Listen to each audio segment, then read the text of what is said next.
Yes, so here are the salmon heads. Ayan, meron tayong ilang hiwa. 1, 2, 3, 4, 5. Ayan. 5 pieces. Ayan.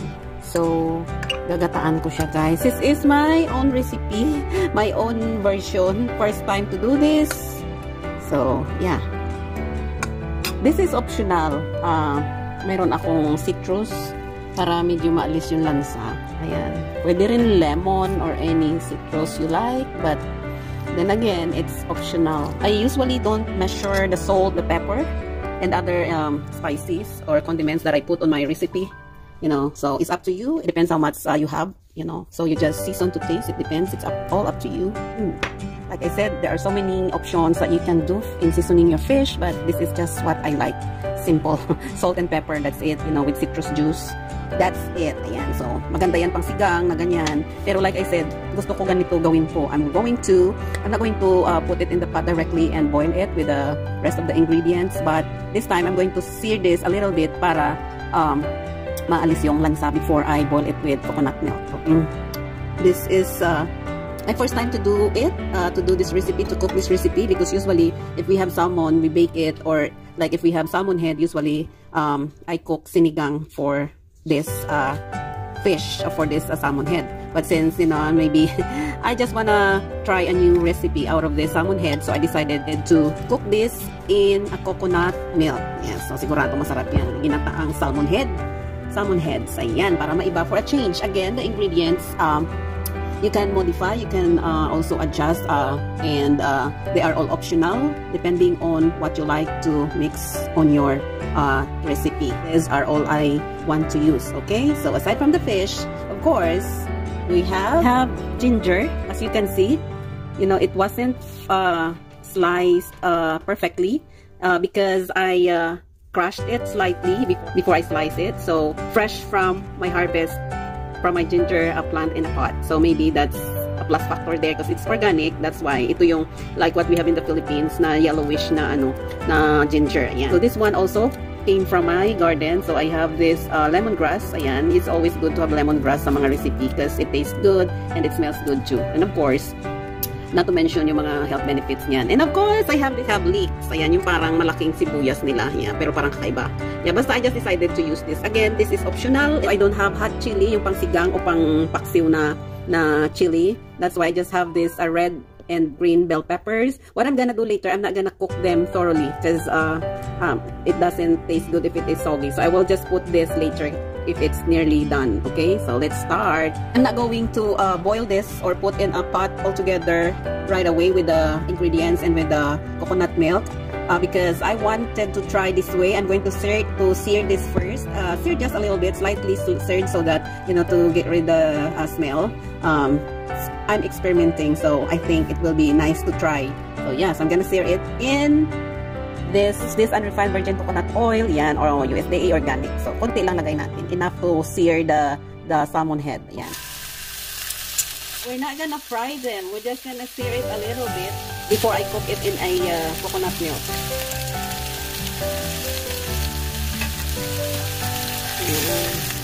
Oops, tinurn off ko pala. Sobrang init. Para maalis lang yung lansa. Ayan. So, sear lang natin. Hindi natin i-dipirituhin. No. Hello! Maraming pangyayari ngayong araw. Ang dami namin ginawa sa yard. Nag-harvest ako. Nag-trimming ng moringa. Ayan, nag-harvest ng ginger. Nag-replant ng lemongrass.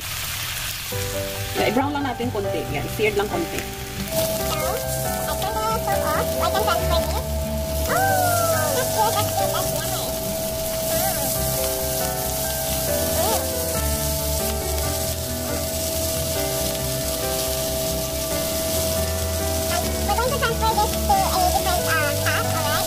Of course, yung pinaka-importanting ingredient is our coconut milk. Siyempre, wala tayong dito, real coconut.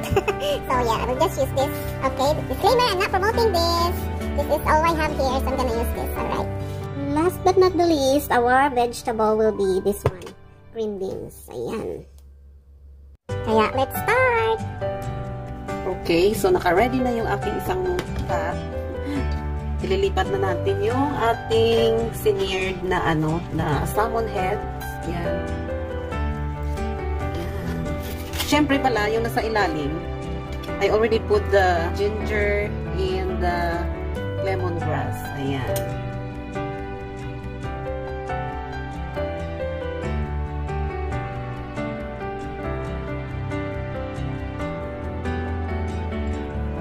Half-cook na yung fish natin. So, lagyan natin ng water.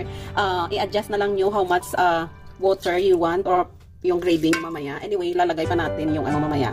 Yung coconut milk. So, dadami pa yan siya. Pero dahil kami ni Habi, mahilig talaga si Habi ng may sabaw or ng may sauce na ulam. Kasi ayaw nyo yung dry na rice. Kaya kailangan maraming yung may sauce. Ayan. So, enough to, kasi magpapakulo pa tayo. Kasi lutuin pa natin yung fish all the way through tsaka yung beans natin. So, with this, lalagay ako ng magsisisan ako para yung tubig enough sa water na makalasa. Ayan. So, I will use pink Himalayan salt. Ayan. So, you can season to taste. It's up to you. Like I said, you can adjust depending on how much liquid or water you have. Because anyway, the fish has been seasoned already. So, yeah. Huwag masyado na lang para pwede pa ma-adjust yung sodium content niya later. Okay? So, over na natin. Let it boil. Pagka yung cook all the way through na yung fish na na ready na, ilalagay natin yung beans, tapos lagay natin yung gata and the remaining of our ingredients. Alright. Okay guys, it's been boiling for 2 to 3 minutes. This time, we will put the, yan.